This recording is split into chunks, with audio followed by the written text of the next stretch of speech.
Hi, my name is Carrie Howard, and I'm going to be holding a mock IEP meeting as a part of my project for SPD 590.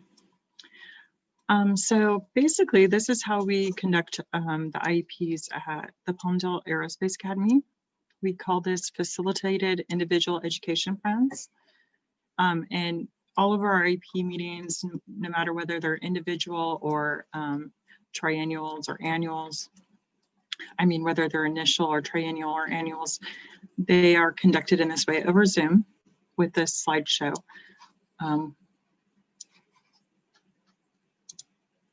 So at the beginning of the meeting, we start with a welcome. Usually the LEA representative, or typically the principal or school administrator, vice principal, will start with the welcome process, introducing all the team members and their roles. This is especially important for the parents who may not be familiar with team members. They're not interacting as often on campus. So the introduction is a pretty important part of the IEP, so that especially the parents can become familiar with who their students' teachers are or any service providers and our role in the IEP process. The LEA will go over our meeting norms and guidelines, ask questions for clarification, be open to the ideas and views of others, always be respectful, communicate clearly, listen carefully, honor each other's time limits, and stay on task. Share our views willingly, and silence all of our devices. The next step is just to ensure that the parents have received the parental rights and procedural safeguards in advance. These are often sent out with the prior written notice by the case manager, which if I'm conducting an IEP meeting is me. So hopefully the parents remember receiving these. I always send them out with my emails and a little explanation with the prior written notice. But the principal will also ask again if they have received these and if they would like these to be read to them, but we would always arrange like a separate meeting for that. If the parent said no, we would make sure that we sent out a copy to them right away. Next, we would go over our meeting outcomes. By the end of this meeting, we want all team members to have a shared understanding of the students' present levels of performance, a shared understanding and agreement of the goals and benchmarks for the student, and an agreement of the educational services and placement for the student. Again, the LEA would be reviewing this. And next we go over our meeting agenda so that everybody has a fairly good idea of the order in which we're going to address these topics. We have our startup, which is basically kind of where we're at right now, which is our welcome, our purpose, our introductions, the outcomes that we would like, norms, and the agenda. Next, we'll go over present levels of performance. What is it that the student knows and understands and is able to do? We first address the present levels of performance by gathering strengths and challenge data from parents and all team members. We add to a list. I'll show that to you in the next slide. We discuss student eligibility if it's a triennial. We discuss classroom performance and classroom assessments. These would be in the form of formal and informal testing, grades, score reports, things like that. And then the goals and benchmarks. What is it that we want the student to know and understand and be able to do in the next year? We'll have a discussion of the special education services, such as specialized instructional minutes or SAI, related services. This could include speech, occupational therapy, adapted physical education services. We would be discussing student placement options, participation in testing, statewide testing, what sort of accommodations and modifications does a student need? We'll talk about if the student is eligible for extended school year and the reasons why or why not. And in conclusion or ending, we're going to confirm agreements, e-signature. Hopefully we all come to an agreement. And then we have a little debrief. And we collect some more parent feedback at the end. So this is how we would start after reviewing all those. We go right into asking specifically the parents to share first what they feel their student strengths are. So for this mock student, I'm going to type these in as if the parents are directly giving us information right now. And that is a responsibility that I do. As parents share, they might share, Francis, he loves reading books, building with Legos. He likes watching Netflix. And he is very creative and imaginative. He also loves to build and take apart electronics. He's a very curious student. He loves to learn, especially about technology. So we'd have this whole discussion. What kind of technology does he like the most? He is doing well in GTT class. That is our STEM class. Always, this is where we're getting some teacher feedback. After parents share, parents, what do you feel your student strengths are? Teachers, would you like to share how you feel, what you feel the student strengths are in class? Teachers start to give their feedback, and it's really important that we ask every member of the team that has direct interaction with the student or anything to add to this, what they feel the student strengths and challenges are. So we do spend, we could spend sometimes 15 minutes just on gathering information on these slides during the meeting, but it is an important part of developing our goals and going into the present levels of performance.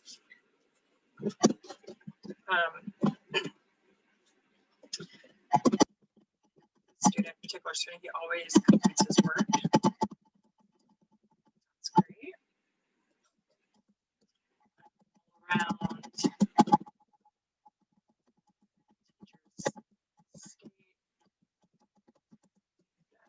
Francis. The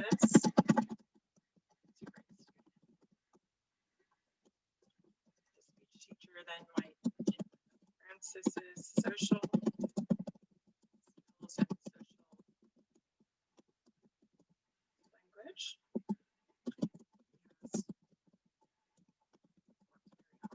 Here.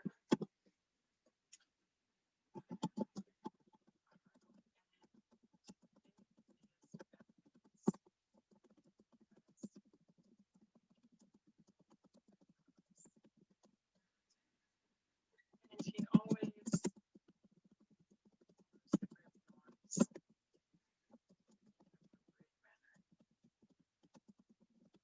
Okay, great. Anyone else have anything they would like to add to this? Any more strengths or things that we see that our Francis might be really good at? Okay. Well, as we know, everybody has areas of challenges and areas where we could grow a little more. So let's talk about some of the challenges now that Francis has.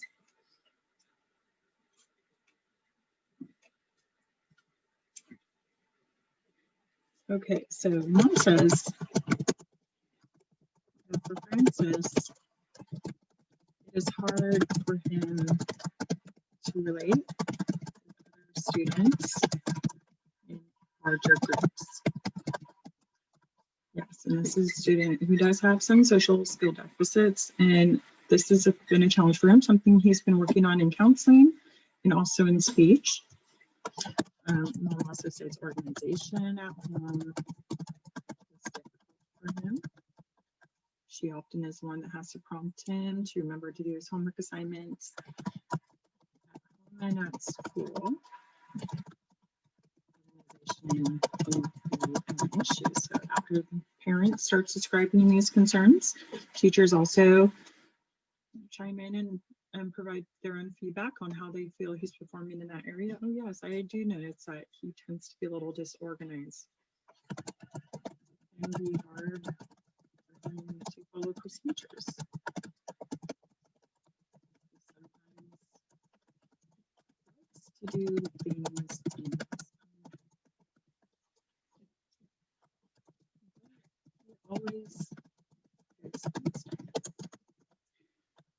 gets his work done, but he doesn't always follow the instructions, is what we're finding. Mom, continuing of whatever he needs. I'm feeling a little exhausted at home. He requires daily reminders and often more than that. Okay, and then a speech therapist might chime in. Oh, maintaining conversations with friends, meaningful exchanges. Is just coming by are difficult for him. He focuses on talking. Here we are running a little bit around talking on subjects of his preferences, such as Thomas the Train. So this can make it difficult for him to maintain friendships, especially in middle school. He's a 7th grade student, and he loves Thomas the Train. Who doesn't love Thomas the Train? But in middle school, this could be something that makes it difficult for him to interact. If that's the only subject that he can talk about or chooses to talk about, rather than your just basic high and bite, it's going to be hard for him to develop meaningful relationships. Okay, at this point, the meeting will probably turn over to the special education teacher to present, or the case manager to discuss the present levels classroom data. These would be the results of any informal data. I've been told I spend a little bit too long on this, so I need to bullet point it more. So I like to collect a lot of data and include this in our present levels, but this is where we show like what his reading performance levels are. He took the Circa reading comprehension test, scored 100%. He has pretty high Lexile. He took some writing assessments that show that he still needs support in writing sentences with details to support his thesis. When paragraph writing, his writing is often incomplete with run-on sentences. They don't link together sequentially. He has a lot of errors in punctuation and organization, and the cohesiveness, which just makes it difficult to write something that is well organized and makes sense to the reader. So he scored a 28% on the writing assessment. So that's an area that he could improve in. Here are his classroom grades, checked on 11.5. He had a B in English, A in math, A in science, A in world history, A in gateway to technology, A in science, and A in bridge. He's doing really great on his grades. Francis's teachers report that he always completes his assignments in a timely manner. When he needs help, he'll ask clarifying questions. And this data also corresponds with the discussion that we had earlier of the strengths and the weaknesses over here, the teacher feedback and parent feedback. So it's just a little bit more data here. At this point, we'll review his current annual goal progress. So he has 2 academic goals, a speech goal and a counseling goal. So his first academic goal was that Francis will be able to write a sequential paragraph that includes an introduction, details to support his thesis, and a conclusion as measured by student work samples and earning a 3 out of 4 on a teacher-created rubric. And so we'll talk about his progress toward that goal. Francis is able to write sentences that include details to support his thesis. However, he still needs support to write a complete paragraph in a sequential fashion. When paragraph writing, he often writes incomplete sentences or does not link his sentence together in a logical format. So we feel that this goal is partially met. We'd like to continue working towards cleaning these up because writing is an important skill that he's going to need in all of his academics, especially going more towards high school. Okay, so here is his academic goal number 2. It's actually more of a collaboration and kind of a speaking goal, but it was put in his IEP as an academic goal, but it's about working collaboratively in groups, speaking about grade level topics with peers and adults in small and or larger groups, Making decisions, following the group norms, those types of things. Francis is a diligent and attentive student in class. He actively engages in class discussions, turns on his camera, and interacts and participates regularly in class through chat or through his microphone. He follows the group norms in distance learning. Since we are in a unique learning situation, this is more of a classroom, physical campus goal, but we feel that this goal is met in the distance learning environment. He's doing really great following group norms and everything that is required of him. So we are considering that this goal is met. Here's his speech and language goal progress here. At this point, the speech pathologist would discuss any academic testing that she's done with the student, what his current goals are in his progress towards those goals. So in this particular goal, that Francis would consider the setting and audience and appropriate topics, we feel that his goal is met. He's able to do that appropriately in speech sessions and 5 out of 5 measured trials. Here is his counseling goal progress. For his counseling goal of identifying feelings, this goes along with his social skills that he was having trouble with. And he has met his counseling goal. So he's doing pretty well. So after discussing his progress, we'll go into proposing new goals for him for the next year. We have 2 proposed academic goals, a proposed speech goal, and a proposed counseling goal. So we discuss the goals, kind of say why we feel that this would be a good goal for him. And hopefully we've built the background in the strengths and challenges and providing the data towards his other goals and maybe work samples in there that we could give it as examples. Hopefully we've provided enough background to rationalize why we feel that these would be important, appropriate, and achievable goals for him. Francis will conduct short research projects to answer a question, drawing on several sources for generating additional related focused questions for further research and investigation as measured by work samples on curriculum-based assessments on 2 out of 3 trials with 80% accuracy. We feel like this is important because he has trouble gathering evidence or providing the right information in his writing to support his conclusions. So if he's having to do some research, he's going to have to find some facts and evidence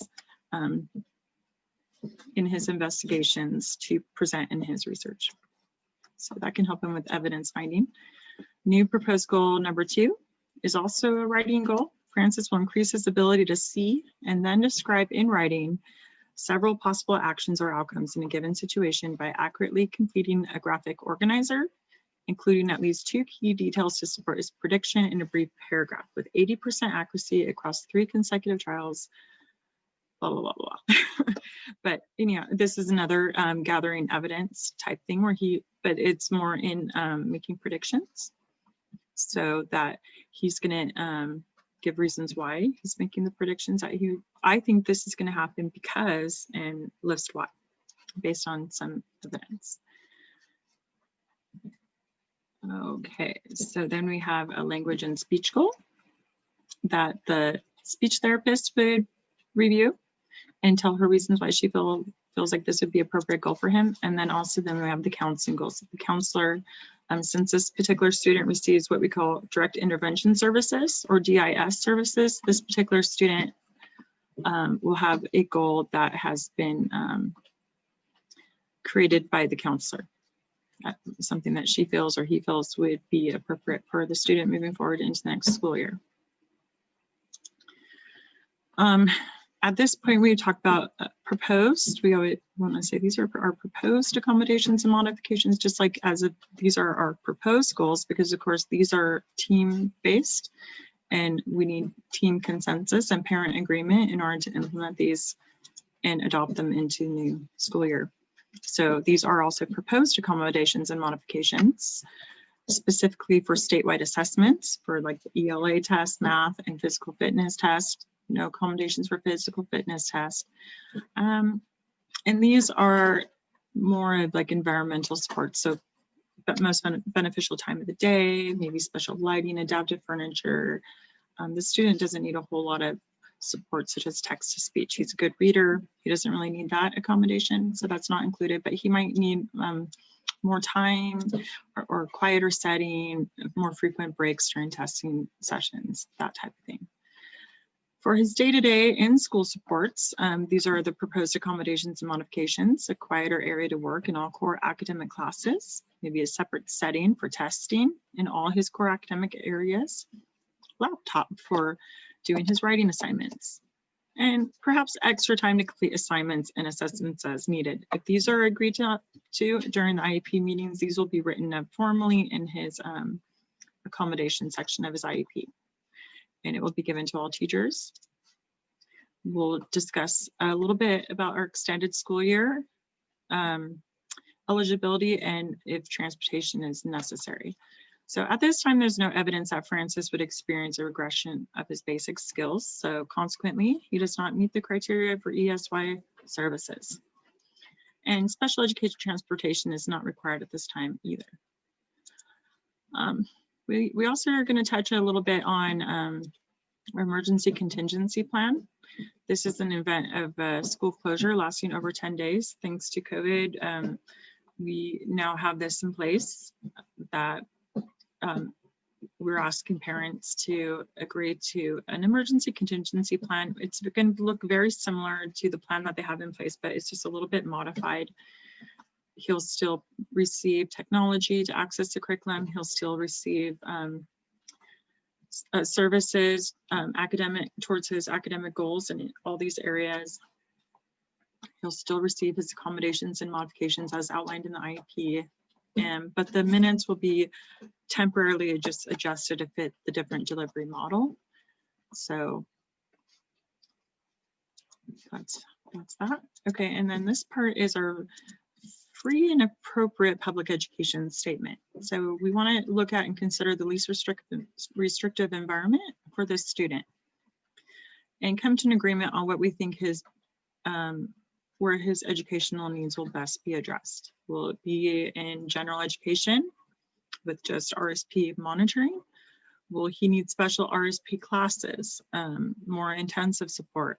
How many minutes a week will he be receiving these services? How many minutes a week will he be in gen ed versus regular ed, or gen ed versus special ed classes?